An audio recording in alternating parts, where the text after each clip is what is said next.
সচিবালয়ে আগুন একটা গুরুত্বপূর্ণ জায়গায় আগুন লাগে কিভাবে? এখানে তো দেখা যাচ্ছে যে দুই পাশে আগুন লাগছে। এখন ফেসবুক পোস্টে বা বিভিন্ন জায়গায় সংবাদ মাধ্যমে পত্র-পত্রিকায় দেখা যাচ্ছে যে একটা আসিফের রুম, একটা নাহিদের রুম।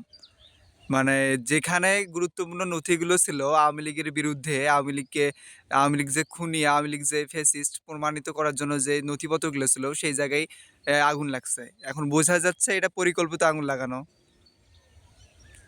এখন পয়েন্টে আসেন। কারো পা চাটার জন্য আসি নাই, পা চাটার সুযোগও নাই। যেটা অথেন্টিক, বাস্তব, পিওর, সত্য সেটা সেই কথাটাই বলবো।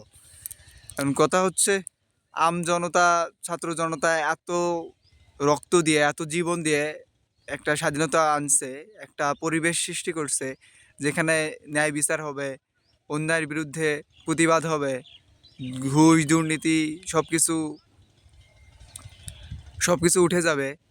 সেইখানে এসে আমরা কি দেখতে পাচ্ছি যে নাহিদের সচিবালয়ে আগুন, নাহিদের আসিফের, এগুলো কি ভাই?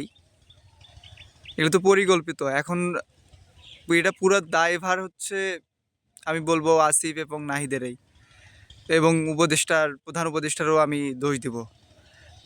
তারা কেন কোনো পদক্ষেপ নিচ্ছে না? তারা বুঝতেছে যে আওয়ামী লীগ বারবার তাদের তাদের সব কিছুকে নষ্ট করে দিতে চাচ্ছে। বারবার সে বিভিন্ন পদক্ষেপ নিয়ে কোণঠাসা করতে যাচ্ছে, সরকারকে বিপদে ফেলতে যাচ্ছে। তারপরেও কেন কোনো রকমের কোনো পদক্ষেপ নিচ্ছে না আওয়ামী লীগ সরকারের বিরুদ্ধে?